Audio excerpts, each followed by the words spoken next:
오늘 이제 우리가 함께 읽은 말씀 가지고 지난주에 이제 계속 이어서 거짓말장이 이스라엘이라는 제목 가지고 두 번째 시간 함께 말씀 나누도록 하겠습니다.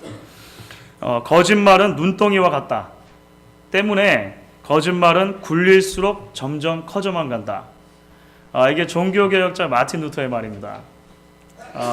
사실은 물론 이 말씀이 일반적인 경우에도 적용이 될 수 있을 거라 생각합니다. 거짓말을 한번 하게 되면 그 거짓말이 아닌 것처럼 꾸미기 위해서 적어도 7가지에서 20개까지의 다른 거짓말이 필요하다고 그래요. 이게 뭐 탈무드에도 나오고 뭐 여러 가지 나오는 말입니다. 하지만 이것이 조금 더 구체적으로 적용을 해보면 사실은 우리가 지난주부터 계속해서 읽어나가는 특별히 호세아서 전체를 살펴볼 수도 있겠는데요. 이스라엘 백성들의 영적인 현실이 바로 이런 모습이 아닌가라고 하는 것을 우리가 깨닫게 되어집니다. 이스라엘의 거짓에 대해서 이제 지난 우리가 시간부터 살펴본 본문 통해서 이제 오늘 본문까지 계속해서 말씀을 하고 계십니다. 특별히 우리가 지난주에는 야곱이라고 하는 한 사람과 이제 이스라엘 백성들이라고 하는 그 이스라엘 백성의 현재 모습을 이렇게 하나님께서 비교하시면서 이스라엘 백성들이 하나님께서 원하시는 모습에서 얼마나 많이 떠나 있는가라고 하는 것을 이야기해 주시는 부분을 들었습니다. 특별히 이스라엘 백성들의 그 거짓이 만연한 모습, 그런 모습이 삶 속에서 구체적으로 나타나는데요. 특별히 상도덕이 파괴되어지는 것, 잘못된 추를 사용함으로써 상도덕이 파괴되어지는 것이 있었고, 또 하나는 하나님의 말씀이 땅에 떨어지는, 그러니까 하나님의 말씀의 권위가 이제 이스라엘 백성들의 삶 속에 전혀 발휘되어지지 못하는 것들 우리가 함께 살펴볼 수 있었습니다. 그런데 이스라엘 백성들의 거짓의 모습이 여기서 그치는 것이 아니었다라고 하는 것입니다. 마치 눈덩이를 굴리면 점점점 커지는 것처럼 이스라엘 백성들의 이 거짓의 모습이 더욱더 커져서 이제 그 거짓의 부분이 종교적인 부분에까지 이제 연결되어지는 것을 우리가 함께 본다라고 하는 것이죠. 그래서 이제 오늘 우리가 계속해서 이어지는 말씀을 함께 나누면서 이스라엘 백성들이 어떻게 그 종교적인 면에서까지 이제 거짓이 팽배하게 되어졌는가라고 하는 부분을 함께 살펴보고 오늘날 우리에게 주시는 하나님의 음성으로 우리가 이 이야기들을 받을 수 있으면 좋겠다라고 하는 것입니다. 오늘 먼저 우리 11절 말씀입니다. 11절 말씀을 함께 보시면요. 같이 한번 읽어보도록 하겠습니다. 길르앗은 불의한 것이냐? 저희는 과연 거짓되도다. 길갈에서는 무리가 수송아지로 제사를 드리며 그 제단은 밭 이랑에 쌓인 돌무더기 같도다. 이스라엘 백성들은 거짓말장이다. 지난주에서 또 다시 한번 이렇게 말씀하시는 것이죠. 길르앗이 불의한 것이냐? 저희는 과연 거짓되도다. 특별히 이제 이 거짓된 그들의 모습이 그들의 예배 가운데 어떻게 나타나느냐 하는 모습으로 우리 이제 계속되는 이야기가 우리에게 설명을 해주고 있다라고 하는 것입니다. 그러면서 이 예배 관련돼서 이제 길르앗 그리고 길갈이라고 하는 지명들이 언급이 되죠. 길르앗에서 범죄했던 모습들, 길갈에서 범죄했던 모습들이 바로 지금 현재 이스라엘 백성들의 영적인 모습과 같다 이렇게 하는 거예요. 사실 오늘 본문만 놓고 보면 길르앗과 길갈에서 어떤 식의 그 범죄가 있었는지 정확하게 말하고 있지는 않습니다. 하지만 이제 앞뒤 정황을 여러 가지 면에서 살펴보게 되어지고 또 성경의 큰 틀 안에서 살펴보게 되면 다른 것은 몰라도 여기서 우상 숭배가 있었던 것은 명확한 것 같습니다. 우상 숭배. 특별히 어떤 우상이 거기 있었다고 이야기합니까? 오늘 보니까 송아지. 그러니까 송아지 우상을 섬기는 형태의 우상 숭배가 이 도시들에서 있었고 오고 오는 후대의 백성들에게 그래서 길르앗, 길갈 하면 뭐가 가장 먼저 생각나냐면 송아지, 우상 숭배가 가장 먼저 생각나게 되었다라고 하는 것입니다. 마치 우리들에게 있어서 라스베가스, 아틀란틱 시티 이렇게 하면 그 도시들이 가지고 있는 많은 다른 것들도 있고 많은 좋은 것들도 있을 거예요. 바닷가도 있고 막 그렇지 않습니까? 그런데 우리는 대번에 먼저 머리에 어떤 것이 떠오릅니까? 그렇죠, 도박. 그렇죠, 이런 것과 비슷한 것입니다. 그 도시의 이름을 들었을 때 가장 먼저 마음속에 생각나는 이미지가 뭐냐면 우상 숭배였다라고 하는 것입니다. 그러면 구체적으로 어떤 식으로 이제 우상 숭배가 되어졌을 것인가? 이것을 이제 설명을 하시는데요. 오늘 이것이 13장으로 넘어가서 13장 1절부터 3절까지 모습 속에서 이스라엘의 과거 모습, 현재 모습, 미래의 모습을 한꺼번에 다 언급하시면서 이 우상 숭배의 문제가 상당히 심각한 것이었다라고 하는 것을 지적을 해 주십니다. 자, 오늘 13장 1절을 보시면요, 이렇게 시작을 합니다. 뭐라고 시작을 하냐면 에브라임이 말을 바라면 사람이 떨어도다. 이게 무슨 말일까요? 에브라임이 말을 바라면 사람이 떨어도다. 이게 이스라엘이 역사 속에서 국력이 상당히 강대했을 그럴 때를 말하는 것입니다. 그러니까 이스라엘 나라의 나라 힘이 아주 강력해서 이 아주 그 튼튼한 나라를 이루었을 때를 말하는 것이죠. 그래서 많은 사람들이 학자들이 생각하기를 이스라엘의 역사, 그러니까 북왕국 이스라엘의 역사 속에서 가장 부강한 나라를 이루었던 왕 여로보암 2세 때를 이제 대개 생각을 합니다. 그때 그 여로보암 2세라고 하는 사람이요, 이 나라를 엄청나게 부강하게 만들었습니다. 물론 범죄하고 뭐 이 문제가 있었습니다만 국가적인 차원으로만 볼 때는요 상당히 부강한 나라를 이루었어요. 그래서 심지어 이스라엘은 굉장히 작은 나라지 않았습니까? 이스라엘 주변에 있는 국가들 중에서 이 작은 나라 이스라엘에게 조공을 바치는 경우들이 있었습니다. 그게 여로보암 2세 때 있었던 일이에요. 그러니까 이스라엘이 항상 다른 나라에게 조공만 바치고 이렇게 연약한 나라가 아니고 그런 때도 있었다라고 하는 것입니다. 그렇게 부강을 했을 때에 이스라엘 백성들의 모습이 어떻게 나타나는가? 오늘 1절에 계속 연결된 말씀을 한번 보시죠. 뭐라고 얘기합니까? 에브라임이 말을 바라면 사람이 떨어도다. 저가 이스라엘 중에서 자기를 높이더니 바알로 인하여 범죄함으로 망하였거늘. 무슨 말입니까? 정치적으로, 경제적으로 부유하고 튼튼하고 잘 나가기 시작했을 때 교만하기 시작했다는 것입니다. 그렇죠. 그 모든 것들은 다 하나님께서 주신 것인데 그것을 주신 하나님께 감사하고 하나님을 더 잘 섬긴 것이 아니라 오히려 스스로를 높이게 됐다는 것이죠. 아, 우리가 정말 훌륭한 나라인가 보다. 우리가 정말 잘 나가는 나라인가 보다. 자기 스스로를 높이기 시작했고요. 그 높이는 결과가 바알 숭배로, 우상 숭배로 연결됐다라고 하는 것을 보게 되는 것이죠. 그래서 결국 종교적으로 부패하고 타락하게 됐다는 것입니다. 하나님께서 진노하셨습니다. 하나님께서 진노하셔서 그들에게 이제 징계를 하시는데요. 경고를 주십니다. 경고. 그것이 이제 이스라엘 저 북쪽에 이제 이 큰 나라가 지금 점점 세워지고 있었습니다. 그리고 그 나라가 국제적으로 굉장히 큰 영향력을 가지고 나중에 초강대국으로 커지게 되는데요. 아수르라고 하는 나라였습니다. 아시리아. 이 아수르라고 하는 나라가 BC 733년에 그래서 이스라엘 땅에 1차로 침공에 들어와요. 1차로 침공에 들어갑니다. 그러니까 히스기야 왕 뭐 이럴 때입니다. 비슷할 때입니다. 막 쳐들어와 가지고요. 이제 상당히 많은 그 고난을 안겨주게 되는 거죠. 그러니까 하나님께서 1차로 한번 이들을 치신 것입니다. 경고하신 거예요. 왜 경고하셨겠습니까? 돌아오라는 것이죠. 그렇죠. 지금 잘못됐다. 너무 잘못 나가고 있으니까 하나님께로 돌아오라는 뜻에서 경고를 하셨다는 것입니다. 그런데 이스라엘 백성들은 어땠습니까? 그 말씀을 듣지 않았다는 것입니다. 하나님의 경고의 말씀에 귀를 기울이지 않고 하나님의 경고의 매에 두려움을 느끼지 못했다라고 하는 것이죠. 그래서 계속해서 범죄하는 모습을 보여줍니다. 오늘 2절 말씀을 보면 그것이 바로 현재의 모습으로 나타나요. 아주 재밌습니다. 같이 한번 읽어보도록 하겠습니다. 이제도 저희가 더욱 범죄하여 그 은으로 자기를 위하여 우상을 부어 만들되 자기의 공교함을 따라 우상을 만들었으며 그것은 다 장색이 만든 것이오늘 저희가 그것에 대하여 말하기를 제사를 드리는 자는 송아지의 입을 맞출 것이라 하도다. 이제도, 그죠? 이제도. 그러니까 1절은 과거에 있었던 일이고 이제도라고 말하는 것은 현재에 있었던 일이죠. 그런데 여러분 이 과거에 그러니까 그 이스라엘이 첫 번째 하나님의 심판을 받았던 그 이스라엘의 침공을 받았던 시점에서 이제도라고 말하는 이 시점까지 얼마나 많은 시간이 걸렸을까요? 놀랍게도 채 10년이 되지 않습니다. 채 10년이 되지 않아요.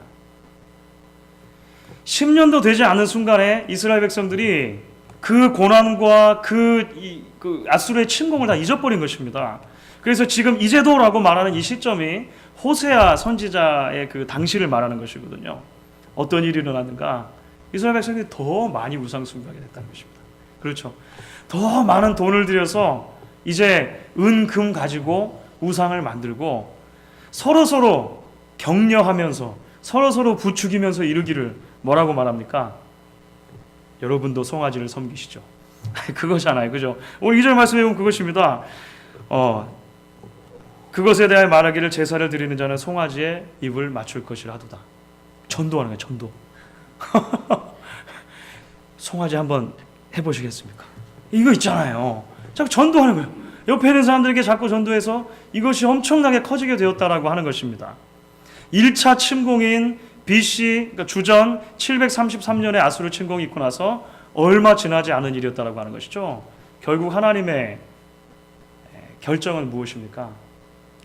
다시 한번 이스라엘을 아수르라고 하는 나라를 통해서 침공하게 하시는데요.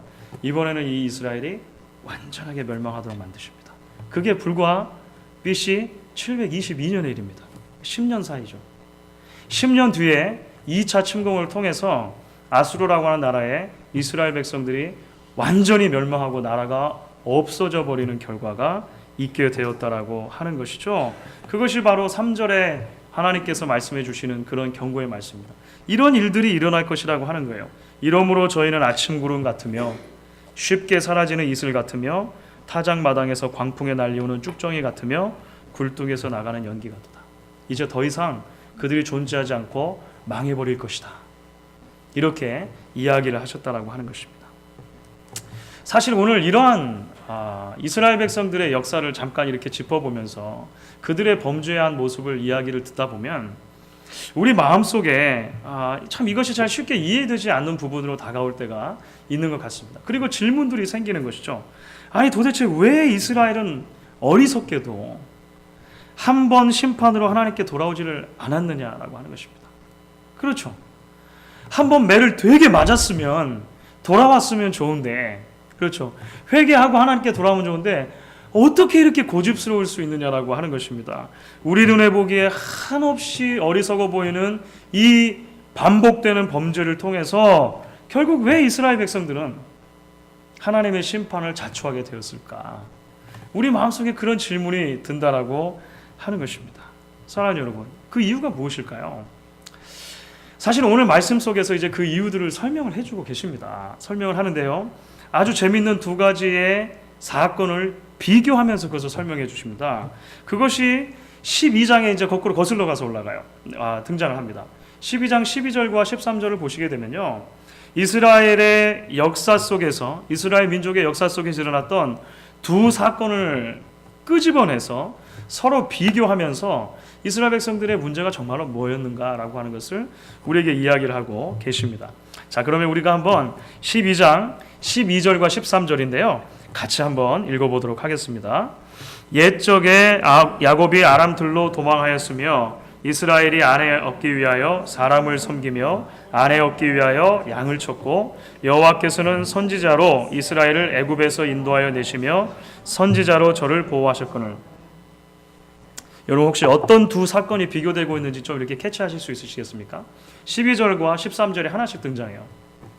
12절에 나오는 것은요, 야곱의 이야기입니다. 지난주에도 야곱의 이야기 등장했는데 오늘 야곱의 이야기를 다시 한번 사용하시는 거예요.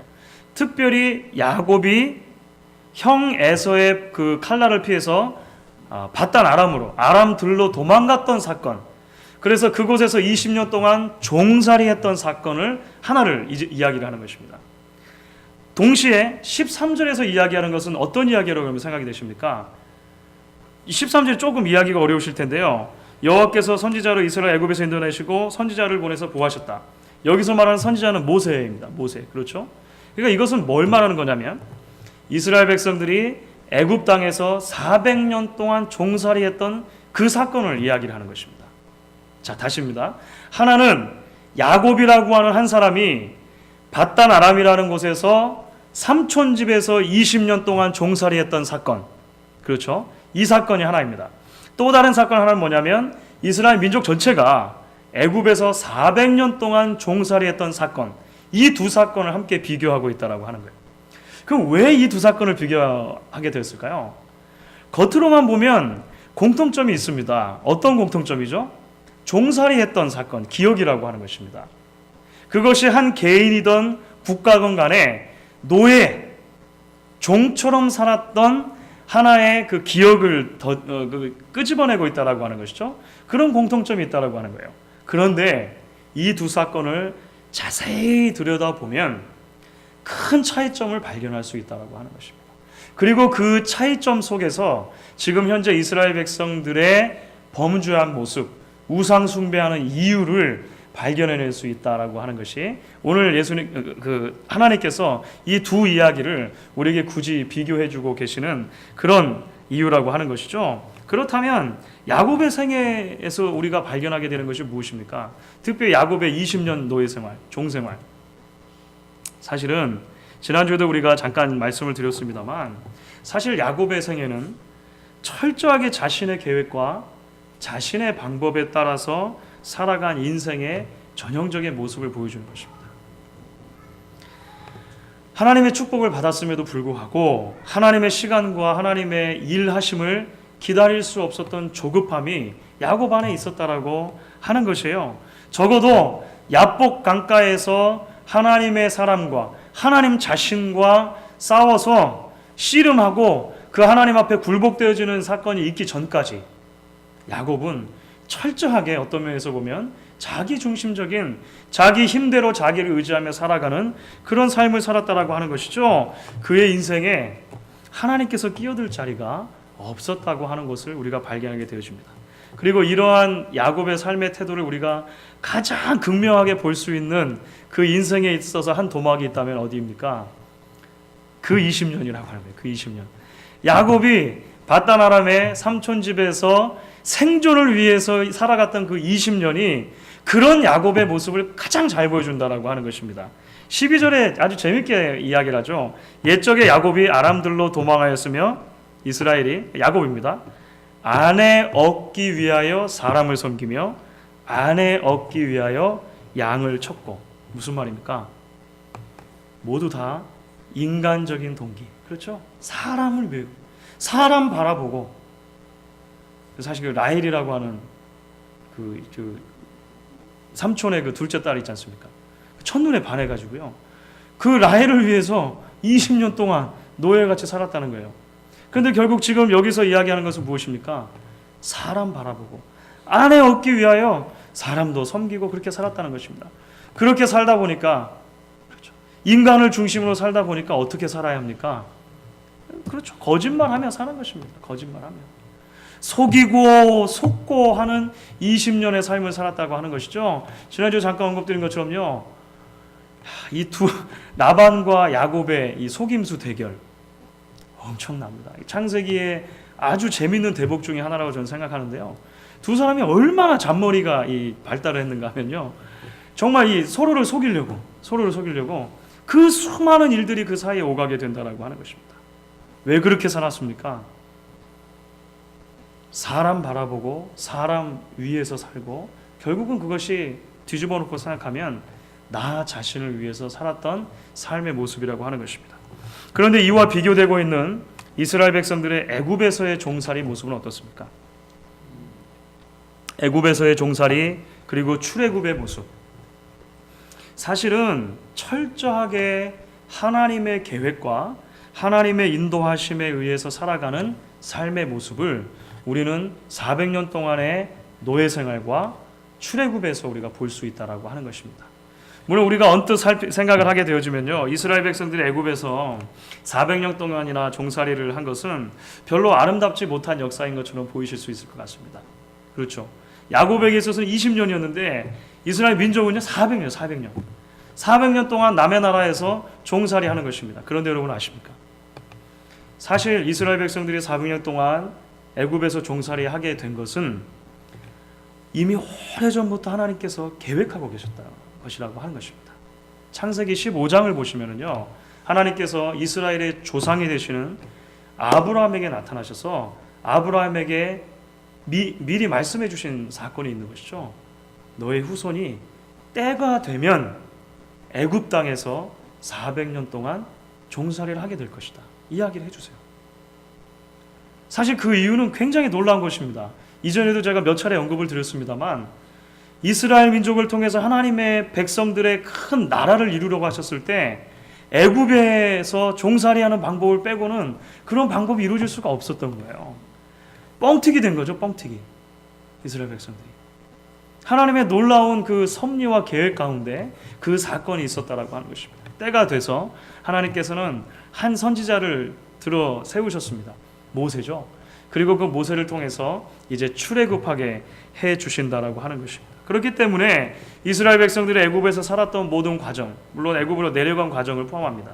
그리고 모세를 통해서 애굽에서 출애굽하는 모든 과정을 살펴보시게 되면 그 어느 한 순간이라도 하나님의 보호와 하나님의 인도하심이 아니었다면 불가능하다라고 하는 것을 우리가 말씀을 통해 발견하게 된다라고 하는 것입니다. 사랑하는 성도 여러분, 야곱의 문제가 무엇입니까? 인생의 문제를 단순하게 자기가 열심히 살면 되는 줄로만 생각하고 살았다라고 하는 것입니다. 적어도 야복 나루터에서 하나님과 겨루어 생명이 보존되기 전까지는 그랬다라고 하는 거예요. 내가 좀 죽도록 고생하고 내가 그래서 남보다 좀 앞서면 내 인생이 잘 풀릴 줄 알았다라고 하는 것입니다. 남이 나를 속이기 전에 내가 먼저 남을 속여서 손해보지 않고 살면 내 인생에 좀 성공할 수 있을 것이라고 생각했다라고 하는 것이죠. 그런데 그 야곱이 잊어버리고 살았던 아주 중요한 것이 하나 있습니다. 그것이 무엇입니까? 베델에서 만난 하나님입니다. 하나님을 잊어버리고 살았다라고 하는 것이죠. 우리 인생은 하나님의 은혜가 아니고서 결코 살아갈 수 없다라고 하는 그 사실, 그리고 그 하나님께서 끝까지 야곱을 지켜주시겠다라고 약속했던 그 사실, 베델에서 만났던 그 사닥다리 위에 하나님, 그 얼굴을 잊어버리고 살았다라고 하는 것이죠. 그런 면에서 밧단 아람에서 살았던 20년의 생활은 하나님 없이 살아가는 인생의 단면 그대로 우리에게 보여줬다라고 하는 것입니다. 사랑하는 여러분, 인생의 비극이 무엇입니까? 왜 사람들은 오늘 본문에서 하나님께서 지적해 주시는 것처럼 속임수로 가득 찬 삶, 끝없는 우상 숭배의 삶, 좀 돌아오면 좋겠는데 돌아오지 않고 돌아온 것 같다가도 다시 나가고 계속해서 이러한 불순종의 방황을 계속하고 있느냐라고 하는 것입니다. 가장 근본적인 문제는 죄인인 인간이 그 마음에 하나님을 두기를 싫어한다는 것입니다. 인간의 죄성이 의도적으로 우리 안에 가장 깊은 그곳에 하나님을 모시고 하나님의 말씀을 따라 순종하는 삶을 살기보다 하나님을 좀 곁으로 제쳐두고 내 뜻대로 살기를 원한다라고 하는 것이죠. 그래서 가능하면 될 수만 있으면 야곱처럼 자신의 이성과 자신의 판단에 의해서 이 땅을 살려고 노력한다라고 하는 것이죠. 그렇기 때문에 저는 오늘 우리에게 주신 이 말씀이 우리 모두에게 주시는 하나님의 부르심이라고 생각을 합니다. 제가 잘 아는 한 선교사님께서 최근에 이런 글을 보내주셨습니다. 본인이 묵상하는 이런 글들을 자주 올리시는데요. 제가 읽게 되었습니다. 그분이 이렇게 얘기하셨어요. 생각은 나와의 대화이고 기도는 주님과의 대화이다. 곰곰이 생각해 보십시오. 생각은 나와의 대화이고 기도는 주님과의 대화이다. 기도는 나와의 대화에서 그분과의 친밀한 대화로 이어주는 축복의 통로가 된다. 생각이 많아지면 고민도 깊어지고 시름도 깊어진다. 기도가 깊어지면 기쁨이 더해지고 감사도 더해지고 평안이 찾아온다. 우리가 물론 다르게 이 말씀을 적용할 수도 있겠습니다만 사실 오늘 말씀을 준비하면서 이 선교사님의 기도가 떠올랐습니다. 얼마나 많은 경우에 있어서 우리는 야곱과 같이 하나님의 음성과 하나님의 인도하심에 민감하기보다 자신의 내면의 소리에 민감하고 자신의 욕망에 민감하게 되는가 우리가 말씀을 통해 발견하게 된다라고 하는 것이죠. 그래서 결국 사람을 섬기고 그 사람을 섬기는 것이 결국은 나 자신을 섬기는 자리에까지 나아가게 되는 모습을 발견하게 된다라고 하는 것입니다. 결국 한 사람의 성도가 이 땅을 살면서 싸워가야 하는 믿음의 싸움, 우리가 믿음의 싸움이란 말 많이 하지 않습니까? 여러분, 믿음의 싸움의 본질이 도대체 무엇이라고 여러분 생각하십니까? 믿음의 싸움, 성도들하고 싸우는 건 아니겠죠. 여러분, 믿음의 싸움이 뭐라고 생각하십니까? 결국은 마음의 가장 한가운데에 하나님을 모시고 그 하나님께 순종하며 살 것인가, 그 하나님을 마음의 한곁으로 밀어두고 순간순간 내 자신의 뜰에 따라 살아갈 수도 있다라고 생각하며 살 건가, 이 사이에서 결정하는 문제죠. 이게 믿음의 싸움의 본질이라고 하는 것입니다. 오늘 여호수아서 24장을 다시 한번 기억해 보기를 원합니다. 여러분, 여호수아서를 우리가 한참 전에 생각을 했었죠. 우리 계속 말씀을 살펴봤습니다. 여호수아서의 가장 마지막 장이 24장이었는데요. 여호수아의 유언과도 같은 마지막 말씀이었습니다. 그 유언에서 여호수아가 어떻게 이제 시작을 하냐면요, 이스라엘 백성들의 역사를 회고하는 것으로 시작을 해요. 하나님께서 이스라엘 민족들의 그 지난 역사 속에서 얼마나 신실하게 그들을 지켜주셨고 인도해 주셨는가, 뭐 그런 이야기들을 계속 기록합니다. 출애굽, 그리고 광야에서 어떻게 그들을 보호해 주셨는가, 그리고 결국은 어떻게 가나안 땅으로 불러 들이셨는가, 정복 전쟁을 하는데 어떻게 그들을 잘 이끌어 주셨는가, 뭐 여러 가지 이야기를 이제 쭉 합니다. 그런데 사실요, 이런 모든 서론 같은 이야기들은 여호수아가 지금 정말로 이스라엘 백성들에게 유언처럼 해주려고 하는 진짜 본론은 아니었어요. 진짜 해주고 싶은 말씀이 있었습니다. 그래서 앞에다가 이제 서론격으로 그렇게 이야기를 쭉 한 거예요. 하나님의 신실하심이 이렇게 있었다라고 이야기를 해준 것이죠. 그러면 여호수아가, 노 장군 여호수아가 이스라엘 백성들에게 정말로 말하고 싶었던 것이 무엇이었을까요? 그것이 바로 여호수아 24장 14절 15절에 나오는 말씀입니다. 여러분, 같이 한번 우리가 읽어보시면 좋겠습니다. 여호수아 24장 14절 15절입니다. 그러므로 이제는 여호와를 경외하며 성실과 진정으로 그를 섬길 것이라. 너희 열조가 강 저편과 애굽에서 섬기던 신들을 제하여 버리고 여호와만 섬기라. 만일 여호와를 섬기는 것이 너희에게 좋지 않게 보이거든 너희 열조가 강 저편에서 섬기던 신이든지 혹 너희의 거하는 땅 아모리 사람의 신이든지 너희 섬길 자를 오늘날 택하라. 오늘 오직 나와 내 집은 여호와를 섬기겠노라.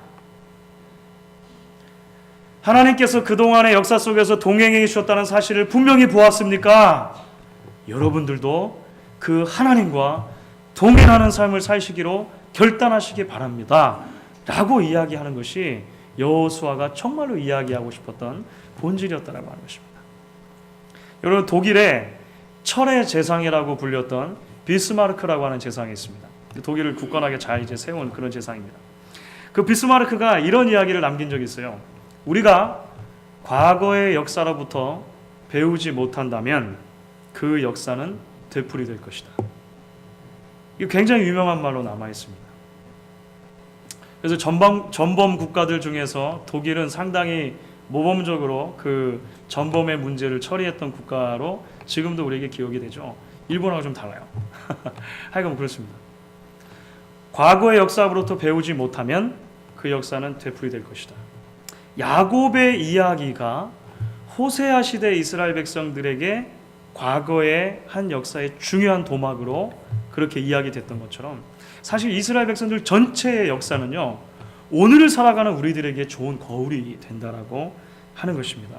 하나님의 백성으로 이 땅을 산다는 것은 매일매일 순간순간 우리의 섬길 자를 택하는 결단의 연속이라고 하는 것이죠. 성도의 삶은 결국 이러한 믿음의 결단을 계속해 나가는 결단의 연속이라고 하는 것입니다. 사랑하는 성도 여러분, 오늘 이 자리에 있는 우리 모두에게 주어진 이 말씀 앞에서 다시 한번 하나님을 향한 우리의 믿음을 확인하고 그 하나님만을 바라보고 그 하나님만을 섬기며 살아가겠노라, 다시 한번 하나님 앞에서 결단하실 수 있는 저와 여러분들 될 수 있기를 간절히 부탁드리는 것입니다.